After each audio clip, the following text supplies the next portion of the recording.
In 3 weeks, we all have to make a massive decision. Let's get out. Let's get out. Let's stop these faceless bureaucrats from telling us what to do. Well, I say stay with what we've got, we're doing all right, and let's get on with it. But our choice about the European Union could be an economic gamble. I'm going to do each way on sacred trust. You're being asked to choose between a hypothetical universe outside the European Union or staying in something that is already changing. The big names want to get you on their side. We are a great country. We can flourish if we stand on our own 2 feet. It will be the ordinary working people of this country who see their jobs threatened, who see the value of their family home go down, who see their wages hit. What should we make of all the warnings of trouble if we leave? I would be concerned about the immediate market consequences, and frankly, I would be concerned about the outcome for the British people.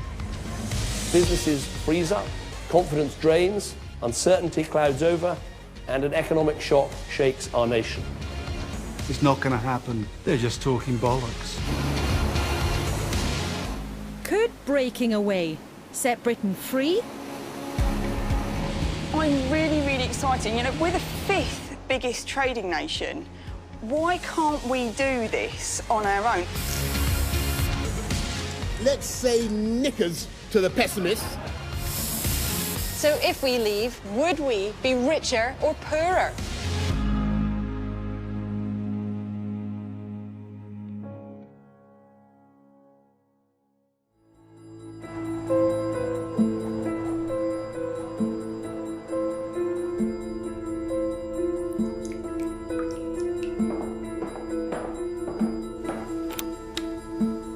The headlines this morning. Britain has voted for Brexit. We're now going to go live to Downing Street to hear from the Prime Minister, David Cameron. Good morning. The people have spoken, and it is a clear result. Now the debate has been settled for a generation, perhaps for a lifetime. It means pressure on the pound. It means jobs being lost. It means mortgage rates might rise. It means businesses closing. It means hard-working people losing their livelihoods.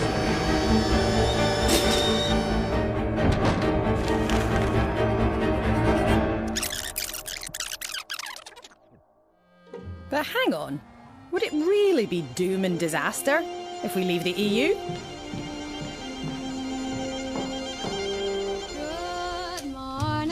Good morning. We've talked the whole night through. Good morning. Good morning to you. Morning. Or could it be a bright new dawn? It's great to stay up late. Good morning. Good There you morning go. to you. Thanks to the referendum, we find that a door has magically opened in our lives. We can see the sunlit meadows beyond. Sunbeams will soon smile. Good morning. Good morning to you and you and you and you. Of course, life is rarely that black and white. It's impossible to be as sure about all of this as the two sides claim. In reality, leaving the EU probably wouldn't be paradise or a disaster. But what we do know is that money talks. How we all make our living really matters when it comes to this decision.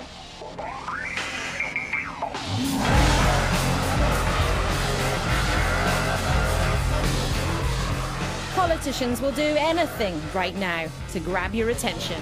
Well, it's David Cameron calling. I'm calling from the Stronger In campaign. And they're making big, bold claims about your cash. Leaving the EU is a one-way ticket to a poorer Britain. Great British companies like this could, in fact, do even better if we took back control of our economy and our democracy. There's been a barrage of so-called facts and figures, but can you believe them all? You know what they say about statistics.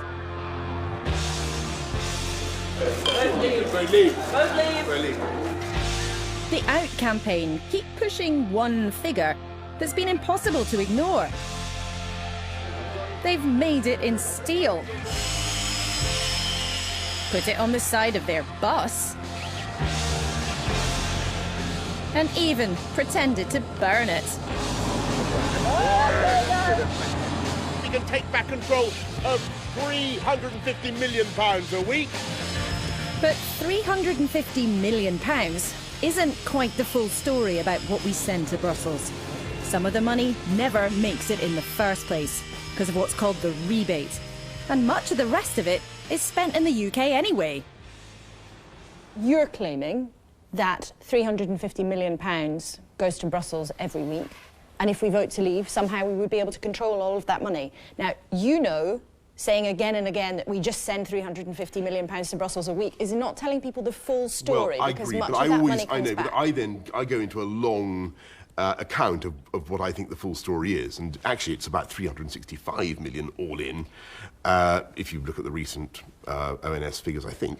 And what that comprises, as you know and I know, is the abatement and, of course, the money we get back in investment of one kind or another. So you've just admitted, Boris Johnson, that much of that money comes back, yet every day you're driving around the country with a bus that says on the side, posters all over the land that say we send £350 million a week. You're asking people to make a momentous decision. Don't you owe it to them to be completely clear about the facts? Yes, and I genuinely have been many times on this very point. The reason I think that it is legitimate to use the £350 million figure is because that is the sum that we do send to Brussels and over which we have no control. Because after all, what happens is about half of that disappears never to be seen again. And some of it goes to Greek tobacco farmers and some of it goes to support Spanish bullfighting or heaven knows what. We don't know what happens to it. The actual amount we send to Europe is somewhere between 250 and 275 million pounds a week because we get a rebate back. And then on top of that, we get additional money back to pay to farmers, to pay to poorer regions. So our net contribution after all of that is about £150 million a week.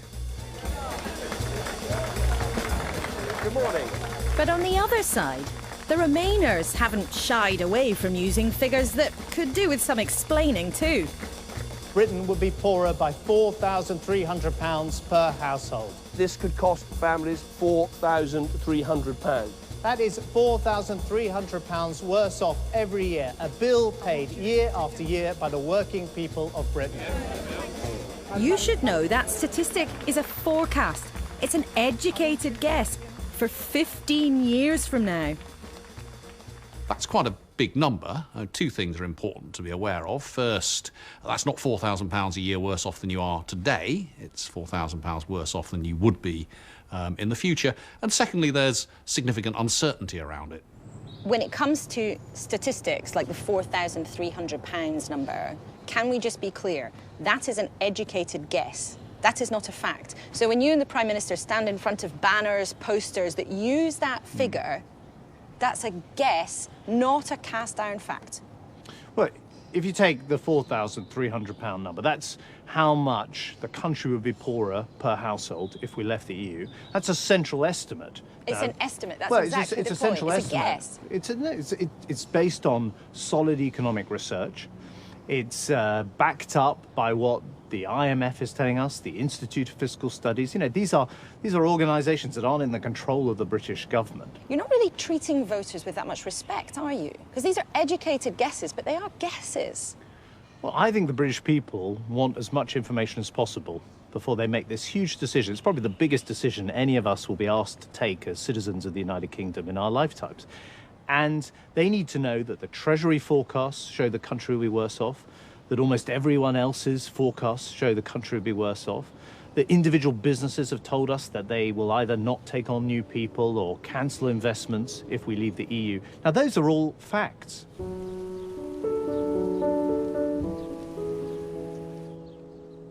So be careful. Inevitably, the politicians are using the statistics that suit their side. But what about those who really know about the bottom line? The men and women who run the businesses that make up our economy and provide our jobs. Tucked away in Somerset is Wyke Farms Dairy. The family have been making cheese here for 150 years. We're still using my grandmother's farmhouse cheddar recipe. Cheese making and farming is in the family's blood. Smells nice. Smells good. Smashing. Yeah. But guess where this most tasty, most British product has found new fans? Well, Europe is a very big customer for us. The French really like strong, mature cheddars. They quite like to get sort of intimate with their food, so they like to try it on the delis and smell it and taste it. And then if they like it, they'll buy it and they'll cook with it, or they'll serve it on a cheese board. So it's really growing in popularity, English cheese in France. Beating the French at their own game has helped Richard to hire more staff. And they've all got something to say about the European Union. I've been living with the EU all my life. I've had a good life. I don't see why we should break the status quo. My children, if they can carry on the same way as we have, then it's great. A lot of good things come out of the EU, so yeah, I'd certainly vote to stay in. Possibly the power that we've got at the moment is being taken away, gradually been eroded over the years. And I think going independent wouldn't necessarily be a bad thing. We know where we are, and I think we're dealing with the known. And, if it's not broke, don't fix it. And I don't think it's broken. It can perform better. By far, it can perform better. And I think, we'll be better off, more stability for the future. We employ about 250 people in the region, and obviously for me, the most important thing is keeping people's jobs safe and, looking after the farmers in the region. And he puts much of their success down to being in the EU. The single market works for us, and it is absolutely critical in terms of exporting products to multiple countries within the EU. The single market means Richard's cheese can go from Somerset to France's croque monsieurs, virtually uninterrupted. Nearly half of all of Britain's exports go to the EU and don't meet any extra taxes or tariffs. When it works, it makes it easier for British companies to trade and create jobs. That was precisely the dream. A vast area where Europeans could trade freely. With communication between countries half a world apart, nowadays no more than a matter of hours. Most experts believe it's helped, not hindered. The country is more prosperous than since we joined the common market in 1973. No less than 80% of British industry believes the European free trade area will bring home the bacon of increased prosperity. So what would happen if we left the EU and the single market? I believe that if we leave Europe, it will be really bad for this business. And for me, to leave would present an unacceptable level of risk to those jobs and businesses like ours that are working in Europe and trying to grow within Europe.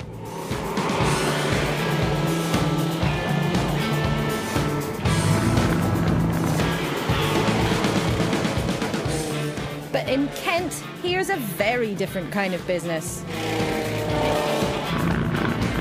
Russ Pullen runs the British Hovercraft Company. So, Christian, that can be in for trim on Monday? Working with his wife, Emma. Are we going to have to change the mould with this? Because that's going to need to have a bigger base plate at the bottom, isn't it? They've been in business for 20 years and employ 15 people. And don't forget the dog, Pebbles. But they fall foul of a European directive, a rule that makes it hard to sell their hovercrafts in the European Union. There is nothing we can do to change the EU directives, unfortunately. So we're constantly feeling like we're bashing our heads against a brick wall and being told, just give up, don't worry, do something else. For as long as we're in the single market, it's down to the EU to work out how we do business with the rest of the world. Exporting to growing countries is a massive problem for us. For instance, Brazil. We had a guy come over, a businessman from Brazil, wanted to buy a large number of hovercraft from us. Unfortunately, didn't go ahead with the deal because the duty rate was so high. So we lost a £50,000 deal with this guy who wanted to buy 5 craft from us because he would have had to pay an additional £50,000 to take it into his country because there hasn't been a trade deal agreed between the EU and Brazil yet. That's one of 5 countries I can think of off the top of my head that I've had inquiries from that I can't deal with. We're the 5th biggest trading nation. Why can't we do this on our own? I don't understand. We've been brilliant for so many years and we've had an exporting empire that spanned the globe. I want to be able to sell to Australia easier. I want to be able to sell to America easier. I want to be able to sell to these countries that I can do. And what we produce here is hand-built, British-made, and people really respect the British quality. Most of the workers here are right behind the boss. Let's get out. Let's get out. Let's stop these faceless bureaucrats from telling us what to do. Let's make our own laws and get on with life and be happy with it. We never voted for anybody, so let's stick with the people we vote for to make our laws and have done with it. It all seems to be about how it's good for big business and not the individual. So how does it affect me? That's what I want to know. We've got to take control. We've got to take our country back. You know, I'm so proud of my country. I genuinely am. I get really emotional about this because I don't want to see us as just a puppet state of the EU, and that's what we're becoming. So 2 businesses, 2 very different views of how the EU does or doesn't work. It's a tiny taste of the big arguments. It's the biggest decision for a generation. Does the EU help our economy or not? Our economy would take a hit if we leave. And if the economy takes a hit, tax revenues take a hit. And if tax revenues take a hit, you've got less money to spend on the things that we need. For Britain, voting to leave will be a galvanising, liberating, empowering moment of patriotic renewal. The single market brings extraordinary economic benefits to the United Kingdom. Let's say knickers to the pessimists.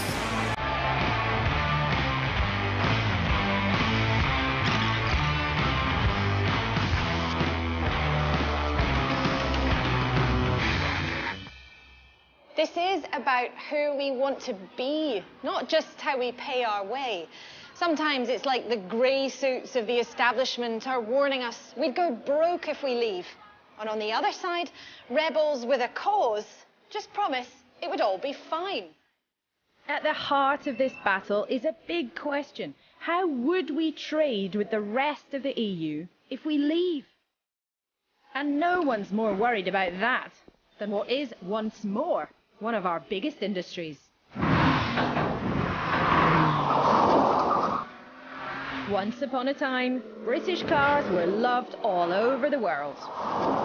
The Mini, cheap on petrol. British made. Yet by the 70s, it was a disaster. Strikes, bailouts, and some motors, frankly, best forgotten.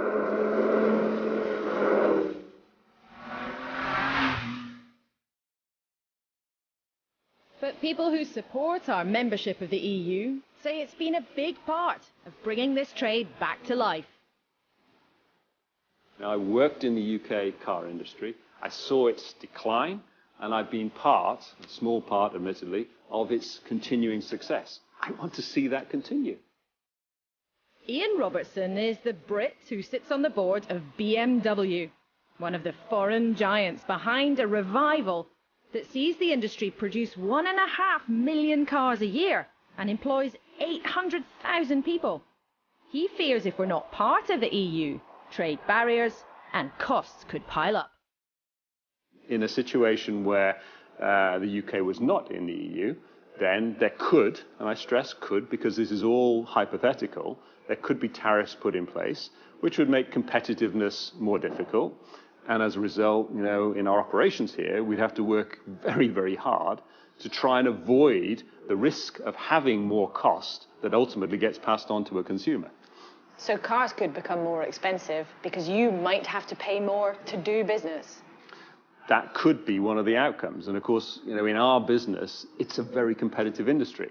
Isn't the reality businesses on mainland Europe would be banging down the doors of European politicians saying, we want to sell to the UK. They don't want to lose their markets here either. I think, you know, you make a valid point, but it would take 28 member states to agree. And even in the most optimistic scenario, that would take several years.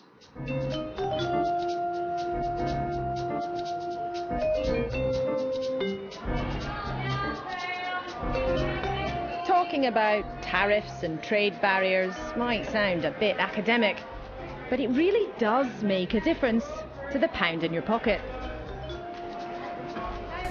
Do you think if we leave the EU, would we be better off or worse off, richer or poorer? That is the million-dollar question, isn't it? Yeah, it might be poor in it to begin with, but I think it will work out in the long run. We were doing all right before we joined EU. If leaving the EU made it harder to sell British goods to the rest of Europe, we all might pay a price.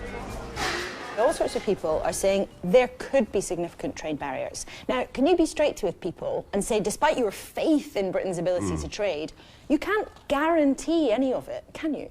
Well, of course, no one can prophesy or guarantee the future, and I think it's got to be vanishingly unlikely that the EU would want to discriminate against British products and services, given the massive balance in their favour at the moment in trade, probably about £80 billion.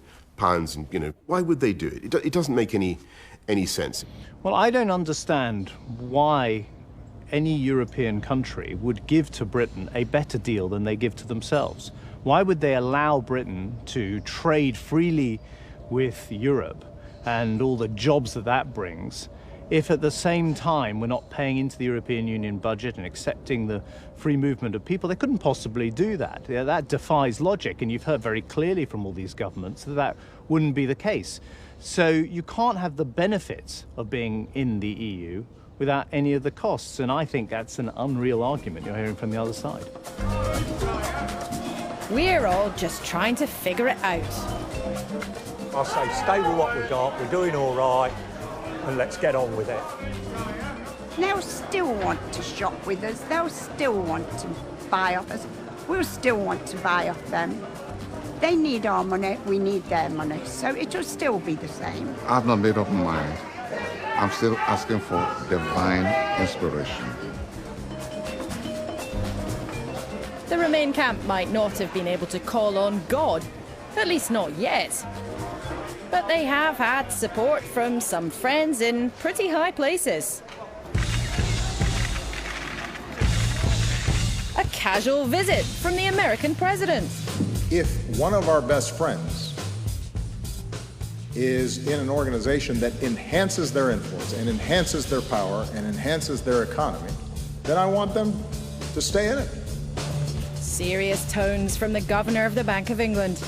The recent behavior of the foreign exchange market suggests that were the UK to vote to leave the EU, sterling's exchange rate would fall further, perhaps sharply. And then Christine Lagarde, the head of the International Monetary Fund. If Britain chooses to leave the EU, what do you think the consequences would be for the economy? Well, if you assume that growth is most likely going to be down, it means less jobs, less income, higher prices. That's the sort of immediate consequences that people will perceive in the rather short term. So that's why we're saying that it's going to be negative. Now, how long will it be negative will be a factor of the negotiations. The longer the negotiations, the more negative the impact will be. Are you meaning 2 years, 5 years, 10 years, when it might really hurt families? I think the hurting would come pretty soon. But when I'm talking about a protracted period of time, I'm talking about the time it will take to negotiate those agreements with the rest of the world. You're making a very strong warning today, but the IMF's forecasts have been wrong before. They've been wrong about other countries. They've been wrong about what would happen in this country. Why should people listen now? First of all, everybody makes mistakes. Second, we have probably got it right much more often than we have got it wrong. In the case of the negative consequences of Brexit, if we were wrong, there would be a vast majority of economists around that would be wrong too. And, you know, when I look at all the assessments around, I don't see any positive. I see a lot of negative.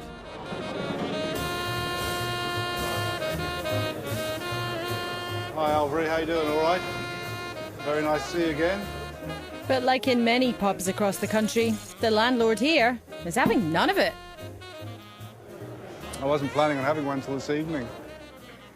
Are the Bank of England, much of the big business world, the Treasury, the International Monetary Fund, are they all just plain wrong? They're just talking bollocks. We had the same thing with the euro, you have to remember, where the great and the good were very much in favour of it. Did they understand it? No. Were they right? No. Are they right now? No.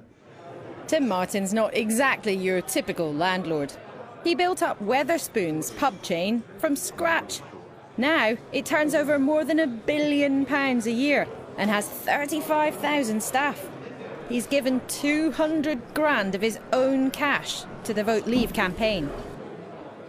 How can you be sure that Britain out of the EU would be able to keep access to the rest of the European Union to trade with?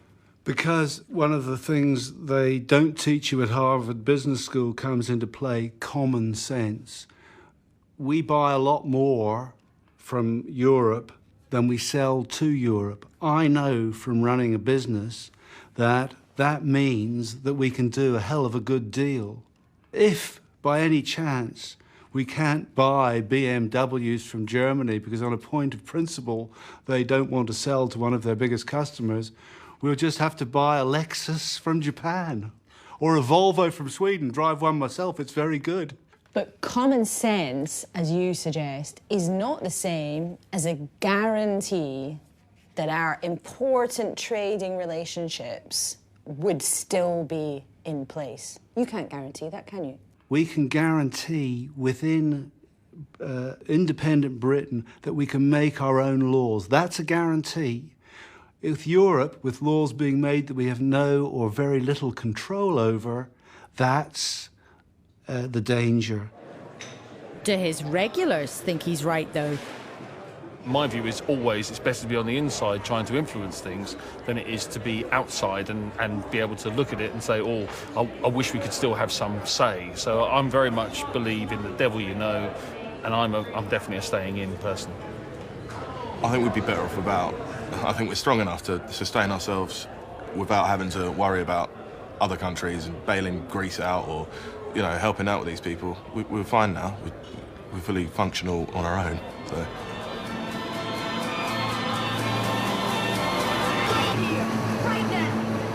And that's the instinct that could take us out. Britain on her own, great again, escaping a failing European Union that simply had its day. So could leaving be the start of something big?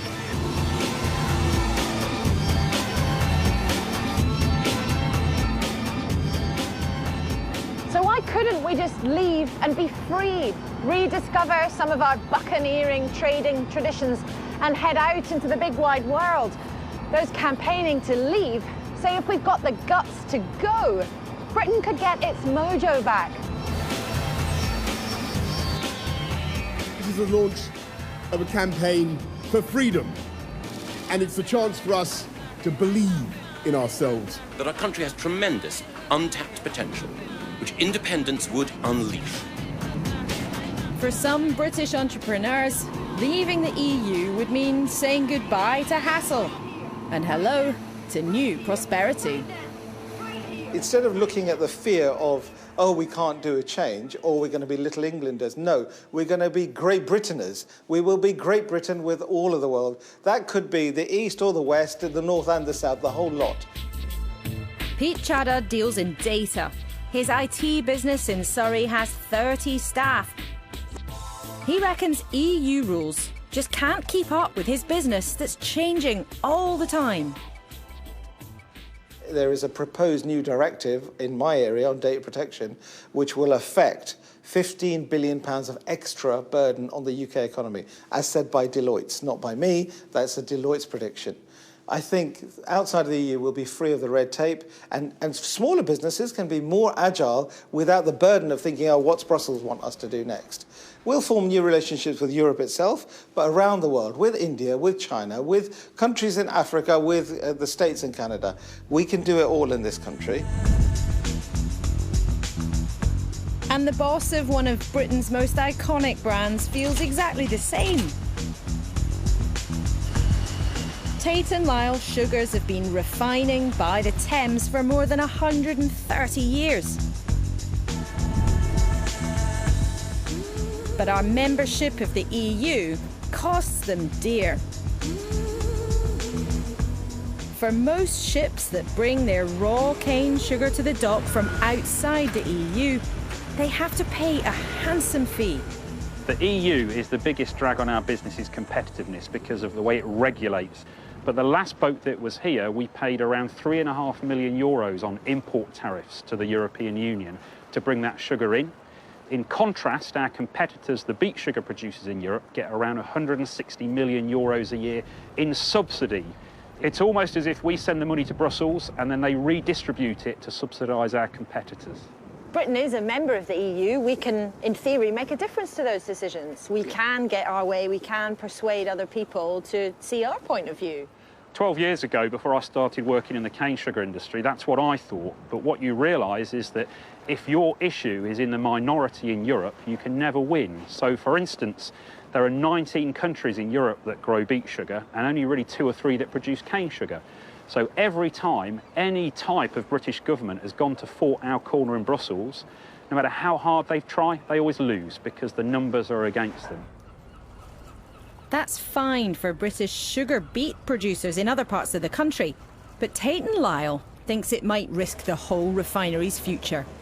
I'm really worried for the jobs and the livelihoods and the families of the 850 people that work here in this plant. You know, we need Europe to see that this is unfair and to do something about it before we get to that point. What would you say to people who might suggest that you're just complaining about the rule that hits your business and basically everybody's got to deal with that kind of red tape? That's just how the world is. What I'd say to that is that I accept that this is a very specific piece of regulation that affects us and the 850 people here in a very specific way, but it's really important that people hear examples of regulation like this from Europe, good and bad, so that they know what to do when they go to the ballot box on June the 23rd. You know, I'm not naive. I know that people in the UK aren't going to vote on the Tate & Lyle sugars question, but I do think it's really important to hear people hear specific examples like this. Brussels rules and regulations clearly cost Tate & Lyle dear. But is it fair to say Brussels bureaucrats hold the whole economy back? Justin King ran the supermarket Sainsbury's for a decade. I think quite a lot is laid at the door of Europe which isn't really their fault. And much of the regulation and so-called red tape is necessary. Why should we fight against regulation that makes products that we make and sell safer? That's something that Europe does a lot about. If you look at my own history in food, the packaging regulation and how the ingredients of food and allergens are communicated, that's all European regulation. I really struggle to see that that's bad news for consumers. So I think this idea that uniquely Europe does bad regulation and that Westminster would do good regulation, well, there's no evidence to support that in my view. And one man's pernickety rule is another's political opportunity. It is absurd that we are told that you cannot sell bananas in bunches of more than 2 or 3 bananas. You cannot sell bananas with abnormal curvature of the fingers. Why should they tell us? Why should they tell us how powerful our vacuum cleaners should be? Can I have this very big bunch, please? Lovely, thank you. As you'll know, if you've done the weekly shop at any time in living memory, you can buy very big bunches of bananas. But the reason, thank you, these have become an unlikely political symbol in this whole scrap is that there are regulations about bananas for wholesalers. And they are exactly the kind of rule and regulation that the Out campaign would love to get rid of. The UK at the moment, inside the EU, is one of the least regulated economies in the world. I know that there are some areas, some sectors in which EU regulation can be burdensome, but overall the UK is a relatively low regulation economy. And I think it's inevitable that if the UK wants to have close trade relations with the EU, which we surely would, then we still have to accept a substantial amount of EU regulation in the same way that Norway and Switzerland, other countries that do quite a lot of trade with the EU, continue to do so. So I don't really see this future for the UK as a much less regulated economy than it is now. That would be a hard one to manage. Godspeed, John Glenn.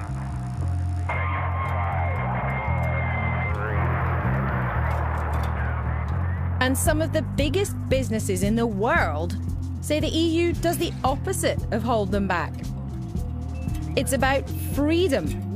Pardon the gag, freedom to boldly go where none have gone before. Welcome to Mars.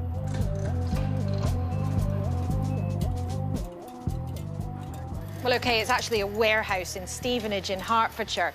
But this is Bruno, the ExoMars planetary rover designed to hunt for signs of life on Mars. It's been made by Airbus, a company that's based in France, but that has 15,000 staff in the UK. And right in the middle of all of this is one big question.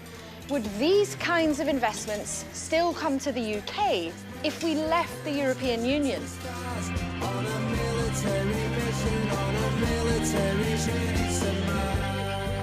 Airbus builds almost everything that can fly, from mighty A380s to satellites.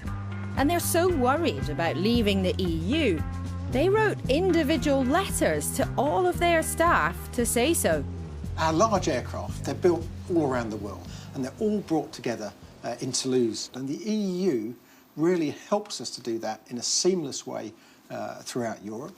And so anything which detracts from that is bad news. And how worried would you be, or how worried are you about the business if we leave the EU? It will certainly be, it's certainly harder to do business when you're crossing the EU boundary. We benefit from that free movement of labour, of goods, of capital, of ideas by being able to work together inside the EU.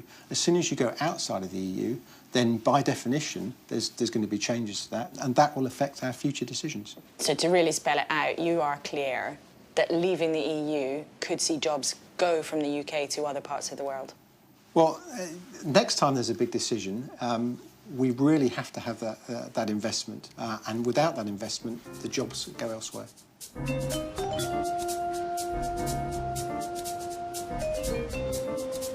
Britain's membership of the EU is one, but far from the only reason that investors want to spend their cash here. Brits are good at some pretty clever stuff. Our language, our time zone, the people. It's a pretty nice place to do business. But even some of those who want us to leave the EU acknowledge it could be pretty bumpy to begin with. There's absolutely no doubt that Brexit is positive for the economy, for jobs and investment, but there's always the possibility, given what's been said, that there could be some near-term uncertainty. The best way to think of that is a Nike swoosh, in the sense there might be some uncertainty where confidence is hit. Doesn't mean jobs are lost, and that's the sort of downward part of the swoosh. Before then, confidence returns, people see that Britain is better able to position itself globally, and the economy picks up the further ahead one looks. But here's one big catch. What we make and sell matters. But what we do and sell matters even more. Services like banking, accountancy, advertising. That's where the country really makes its money. They're more than 3/4 of the economy. And if we leave the EU, selling to the rest of the market could be tricky. Come with me to one of the city's greatest institutions and one of its most famous buildings. This lot have been trading for more than 300 years. This is Lloyd's of London, where brokers offered risks for underwriters to insure. And these men, members of Lloyd's, are still brokers and underwriters. Lloyd's are in the risk business, and they fear if we leave, the odds for the economy don't look good. The continental European insurance market is really important.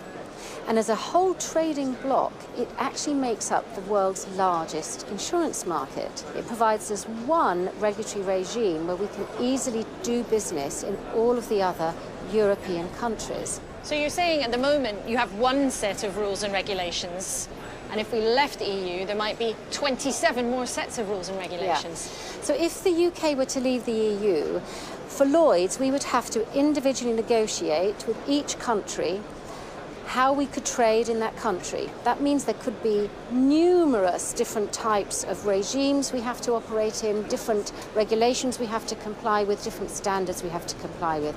Very costly way of doing business. Is it, though, something that's an inconvenience for a few years or a fundamental threat to your business? Potential departure from the EU is a fundamental threat to the Lloyd's market. We're in the risk business, so we're obviously making contingency plans should there be a vote to leave, but it is a serious risk to our business right now. Many of the city's big names believe we'd be crazy to take the risk of leaving the EU, from HSBC to Goldman Sachs. But there are some who refuse to join the herd.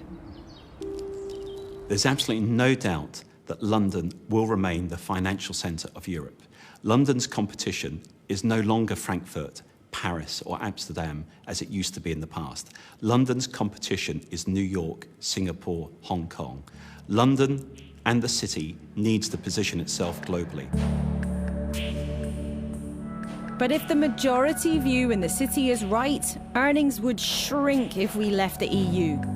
You might be happy to say goodbye to a few bankers, but if it happened, the whole country would be worse off. At the moment, the UK is the business and financial services centre of Europe. And that has spread prosperity throughout the UK. It's not just the people who work in that industry, but it's the spending which they do, the spending in shops, the spending in restaurants, the houses which they buy. That spreads incomes and jobs across the UK. And if that industry shrinks, and I think it would if the UK leaves the EU, then the economy as a whole would be weaker. Not just those who work in that industry, but quite widely across the UK.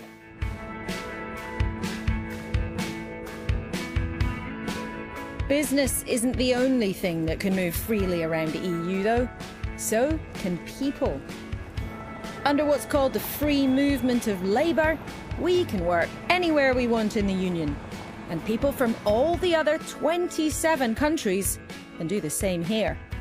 And they have, in huge numbers.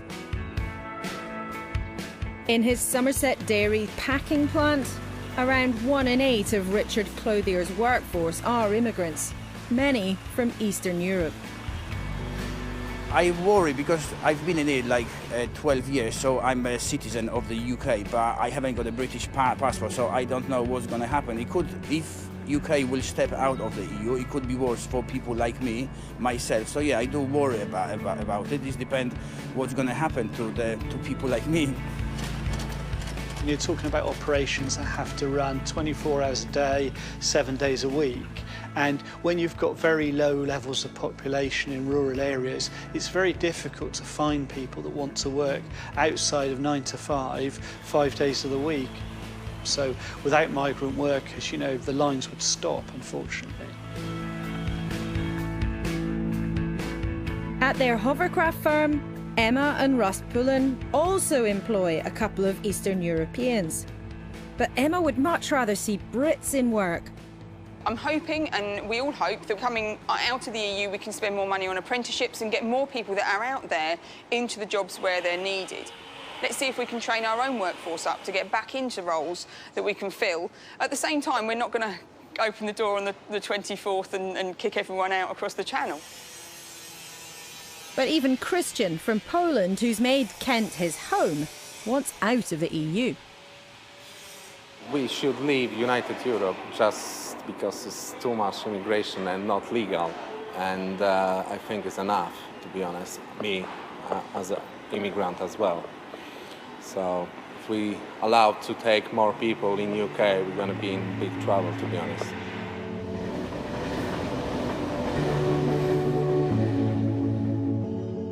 In the big picture, most experts believe immigration has been good for the economy.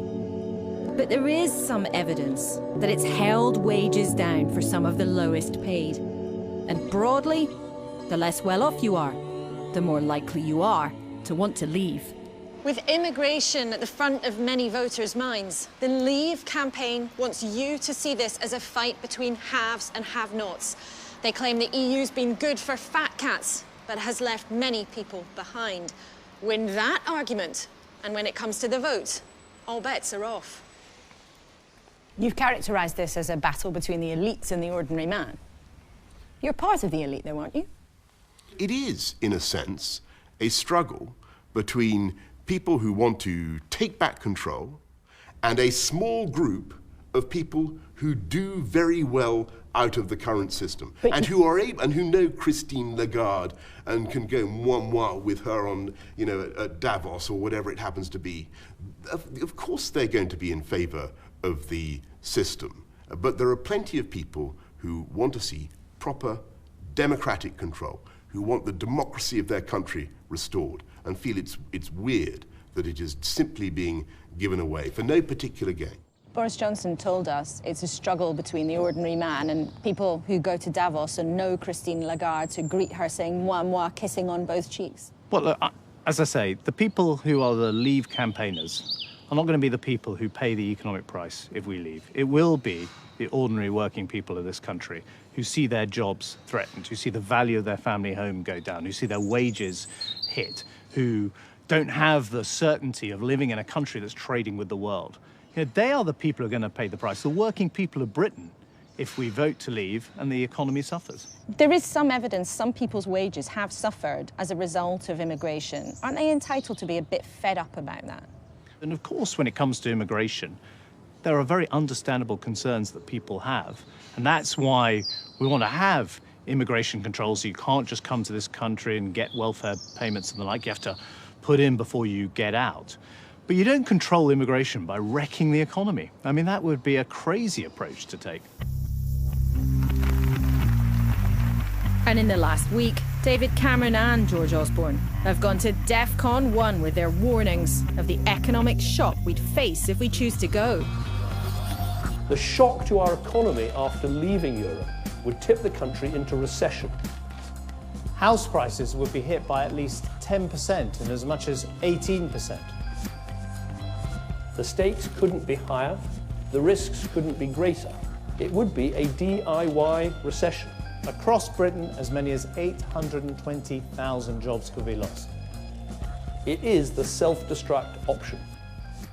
If you believed it would be a catastrophe, surely it was terribly irresponsible, if it really would hit people as badly as you suggest, to offer this vote in the first place. Well, it's not irresponsible to ask the British people for their opinion. It's not irresponsible to trust the people with the future of this country. And I think the British people will take a mature and sensible judgment that we are better off remaining in this reformed European Union, that we don't want to take a leap in the dark, that we don't want all the uncertainty and the risk and the economic cost that would come from leaving the EU. Donnez-moi un break, as we say in Brussels. Here we are now with the most extraordinary avalanche of scaremongering, a sort of Himalayan snow job of statistics about how things are going to go wrong. If that's what you think, how will you be able to trust your colleagues in the future? Look, I think we've got to be very clear what's going on here, Laura. They are obviously determined to try to win this referendum by one means or another. And I think that the means they have chosen, because the focus groups and the polling seem to indicate that that's the most productive line of attack, is to escalate the risks. And not so long ago, the Prime Minister was rather more relaxed about it all. Now, I'm not saying for one moment that Britain couldn't survive outside the European Union. Of course we could. We are a great country. The question is whether we'd be more successful in than out. Whether being in the European Union adds to our economic security or detracts from it. Ultimately, it will be the judgment of the British people in the referendum I promised. The politicians disagree on the risks and the statistics. They always do. But the balance of evidence from the economists and number crunchers does suggest that leaving the EU would cost the British economy. In the longer run, we would be a bit worse off than they otherwise would be. Now, we're a rich country. We can afford to grow a bit more slowly than we otherwise would. Most forecasts don't expect there to be a very big and very prolonged recession. This is something that's survivable. This is something that's not disastrous, but it is something that I think is important to take into account when making the choice about our future in the EU and whether that cost is worth the benefits that might accrue in other parts of the debate.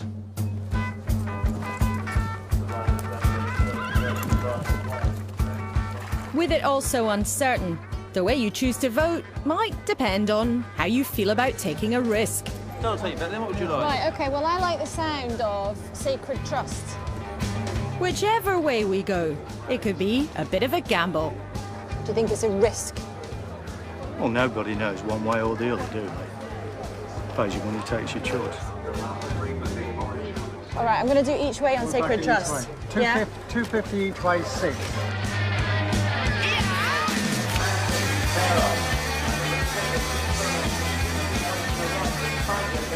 The Remain side want you to think coming out is an almighty gamble.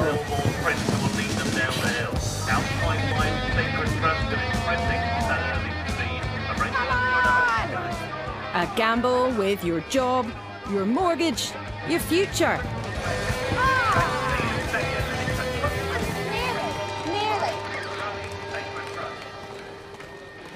But what if staying in the EU was a gamble too?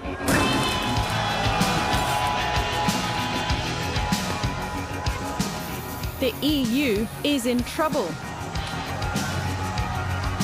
Some believe its economic problems are so fundamental the euro may yet collapse. Hi, good afternoon. Well, we've got some important work to do today and tomorrow, and it's going to be hard.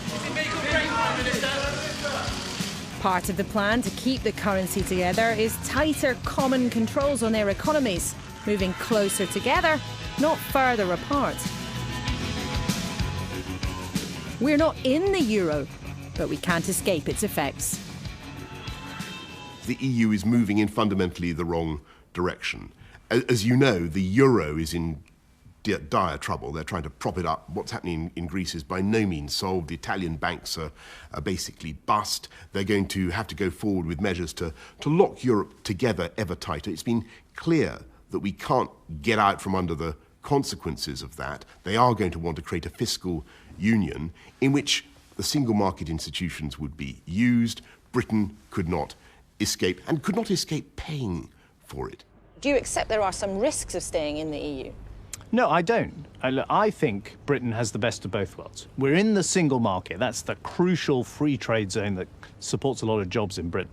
But we are not in the euro single currency.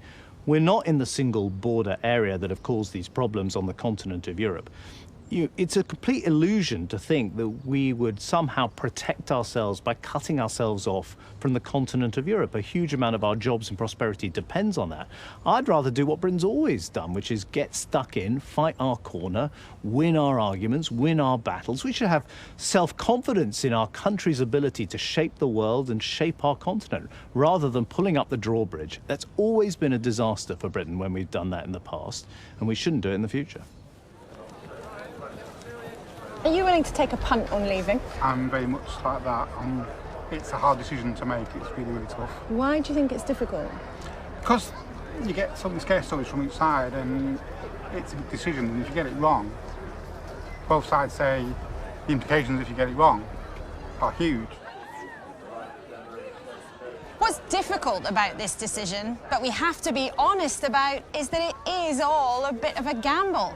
You're being asked to choose between a hypothetical universe outside the European Union or staying in something that is already changing. There is a lot that no politician and no expert can tell you. There's a lot that we just don't know.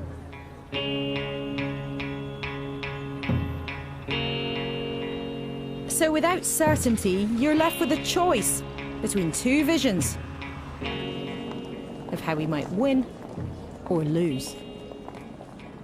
Well, if we vote to leave the EU, the country will be poorer and the families in the country will be poorer. In the short term, we'd tip into recession and 500,000 jobs or more would be lost. And in the longer term, families would be worse off because we'd be trading less and doing less business with the rest of the world. And the overwhelming consensus is that Britain would be worse off if we left the EU. I think we'd be richer. I think we'd be more prosperous. We'd be a more dynamic economy. And there's all sorts of ways in which the EU holds us back. And it would be a massive opportunity for us to reorientate Britain. I think it's almost inevitable that in the near term, the first 2-3 years or so, that the UK would be poorer. The economy would be weaker if we leave the EU. But if you look ahead 10, 20 or 30 years, it would depend much more on what policies the UK puts in place, either inside the EU or if we're outside the EU. It's quite possible for the UK economy to prosper outside the EU if we manage our affairs well. In just over 3 weeks, we'll wake up and the choice will have been made. Our decision will shape not just our own futures, but our children's and grandchildren's too. If you wake up on June the 24th and we've voted to leave the EU, what will you feel? I'll feel good. I quote Norman Lamont from Leaving the Exchange Rate Mechanism in 1992, I'll be singing in the bath. What will you sing? Well, the Marseillaise. If we vote to leave and I hear it on the radio in the morning, my gut reaction will be, you know, a bit of fear, uncertainty, and quite worried, to be honest. On the 24th, I hope I wake up with a really big headache, and I hope that we are having, you know, there should be parties on the streets because it's our Independence Day. Personally, independent from any, you know, economic analysis and financial consequences, I would be sad. How would you celebrate? With some produce from our friends and partners over the channel. French champagne? Probably. Which will be just as cheap as it is now. Well, obviously, I'd be very disappointed and very anxious about what the country faced, the enormous uncertainty, which of course would hit within hours of us voting to leave the EU. And unfortunately, there would be a heavy price to be paid for that.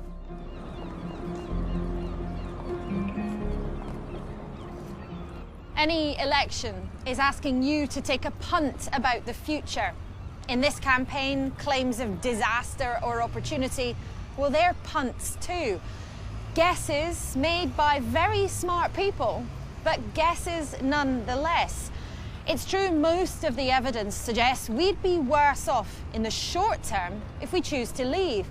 But when it comes to the years and decades ahead, it's much harder to predict.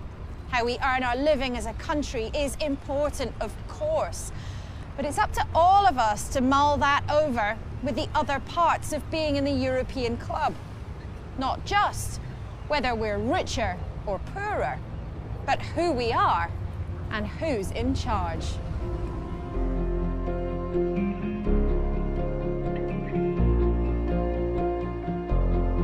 How will the EU referendum affect your future?